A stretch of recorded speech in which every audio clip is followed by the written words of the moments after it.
اللهم صل على سيدنا ومولانا محمد وعلى آله وأصحابه وبارك وسلم وسلم عليه.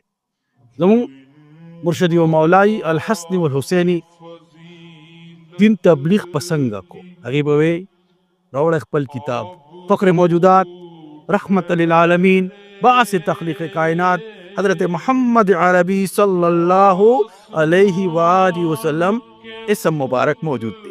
ولی دا زمونږ استاد ټول عقیده دا قدا چې د آقا کریم حضرت محمد عربی صلی الله علیه وسلم بارکه هر پیغمبر خپل قوم ته دا بشارت دا زیر ورکړو چې آخري پیغمبر برازي دغه تعلیمات به د ټول انسانیت د پاره وي. لیکن آقا کریم حضرت محمد عربی صلی الله علیه وسلم تعلیمات د ټول عالم د پاره دي، د ټول جهان د پاره دي.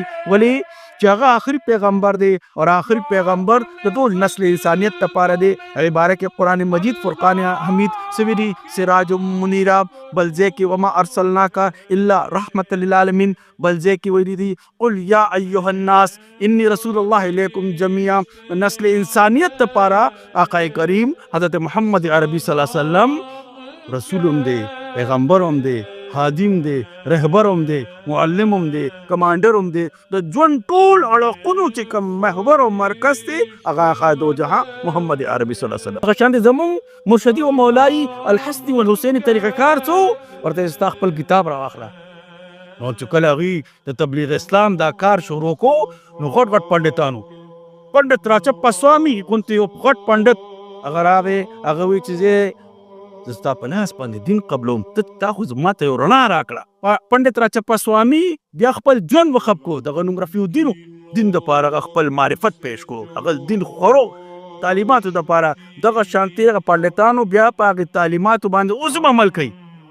الحمدلله زمونږ دا تعلیم هغه اساسا تصوف دی، هغه اساسا ولایت دی، هغه اساسا امامت دی.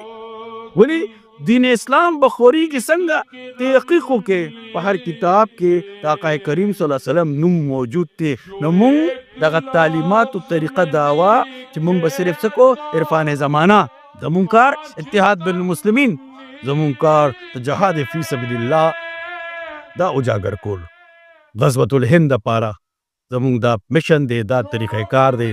نو زمونږ طریقه کار نصب العین دقه دی، نه چې کم دی څوک دعوه نشي کولی.